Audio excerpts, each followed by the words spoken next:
Hey guys, welcome to the channel. It's Jack with Stronghold Strength and Conditioning. And once again, eggs are bad for you. Let's talk about it. But before we get into it, take a moment, hit that subscribe button so that you don't miss out on future content like this. Ready? Let's go. Alright, so just this past week, a new study was published by JAMA, once again looking at eggs and heart health, and really overall cholesterol and heart health from our dietary intake. But it kind of gets blown out of proportion by media, and we'll talk about that in a little more depth. It's kind of funny, the timing, because last week I just put out a video, and I'll put that link up here in case you want to watch it.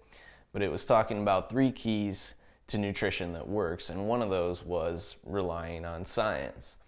Well, we also have to be able to analyze that science really well, and that was one of the things that we're going to do today. We're going to look at this study, and then we're also going to talk about it in a sensible way that you could still eat eggs if you really want to in your diet, if it's appropriate for you.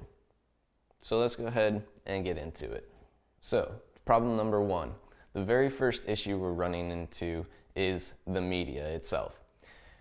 The media has taken this study and they are looking at eggs specifically because they know there's going to be sensationalism around it and it's going to be clickbait. So people are going to see the headline, they're going to want to click and read it, or they'll just see the headline, and the real issue is the ones that don't read it and go further into the story. So they're using the headline to gain attention, not necessarily for the study itself, but just to make a big hullabaloo about it. And that is further pushing confusion over the topic, because now people who don't read the actual article don't see what's truly being said within it. They just take the headline for what it is, and now we've got a real issue. So that's problem number 1.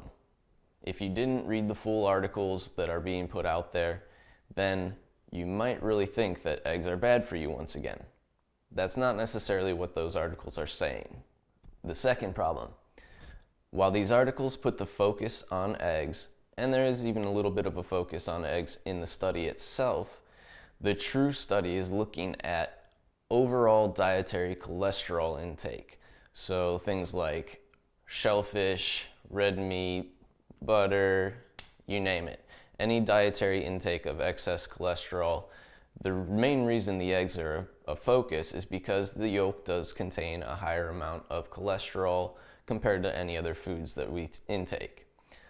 But this, once again, is being misconstrued and misleading because it's specifically hovering over the eggs themselves, making them seem demonized, when really there's probably other factors that are really in play that are also contributing to this health issue overall. Which brings me to my third problem. Correlation is not causation. So this study has no actual proof other than correlating it with heart issues. There's no definitive, yes, these eggs are the true cause of that, and that's very hard to do in nutritional science overall. The study itself we'll look at now is basically looking at an overview of multiple different studies from the time period of 1985 to 2015, 2016, I think it was. And basically they're taking a reported, self-reported view of people's dietary intake. Self-reporting is very inaccurate. I hardly remember what I had for lunch or breakfast 2 days ago, let alone years ago, in the past year, 12 months. It's just not a very accurate way to take in information, and generally people will just make up answers to fulfill the questionnaire that they're filling out, because there's no not applicable, I don't have a good answer for this. So they come up with whatever sounds good, or they can just average out. The second problem with this study is that it's not a blind study. And once again, nutritional research is hard to actually do, blind studies, because the people participating and the scientists doing it, there's really no way to actually kind of control that. So it's just a limitation within the science itself. You can't necessarily blame the scientists, but at the same time, we can't blow the study up to be more than what it really is. So just kind of keep that in the back of your mind. So those are a few of the problems surrounding the media and the study itself. Now let's talk about how to go about actually using this information that's been provided to us now. And the answer is rationally. So if you actually make it to the end of these articles that you read about, are eggs good or bad for you? It comes down to pretty much the same answer every time.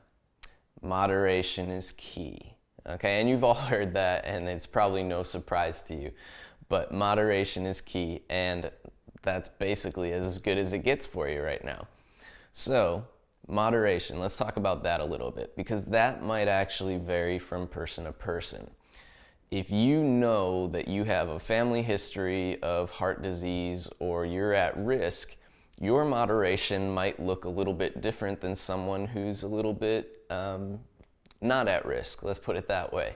So whether you eat 1 or 2 eggs a week versus 1 or 2 eggs a day might differ based off of your health history and other circumstances surrounding you. What else are you eating? Do you exercise? Things like that that might be taken into play. See, dietary cholesterol is not actually required for our bodies. We do not need to eat cholesterol because our bodies actually make its own cholesterol. But our bodies also have the ability to upregulate or downregulate the amount of cholesterol that they're creating based off of the dietary cholesterol that we're taking in. So it's something that's actually very necessary to our bodies, but we do create it on our own. So whether we're actually eating it or not, it's going to be within our bodies. Another really important thing that surrounds cholesterol, dietary cholesterol, is actually your dietary fiber intake. So if you're getting fiber in food while you're consuming cholesterol in food, as your body digests that, it actually binds the cholesterol, the fiber binds the cholesterol, and then the cholesterol that was eaten gets excreted as waste.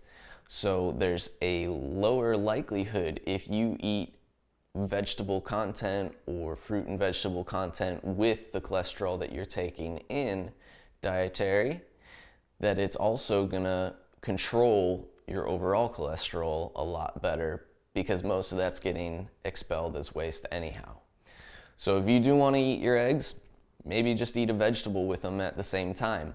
Or in general, red meat, shellfish, combine it with higher vegetable content in your diet, and then there's a lower likelihood that you're gonna have higher cholesterol because of that. In fact, 2/3 of the population sees no change in their cholesterol even when they eat a higher cholesterol diet. So it's important to take into consideration the other factors surrounding it as well, and not just taking it for face value of what media is telling us and what the study is showing us. You gotta look a little bit deeper. If you guys like this video, make sure you let me know by clicking that button down below. Leave a comment with your thoughts on the issue and the topic. And if you haven't already, make sure you hit that subscribe button so that you don't miss out on future content like this. If you guys need something a little more tailored to you and you want some nutrition guidance, go to our website, fill out the coaching inquiry, and we'll get you headed in the right direction in no time, whether your goal is weight loss, muscle gain, we're here to help you. Thank you guys for watching. We'll see you next time.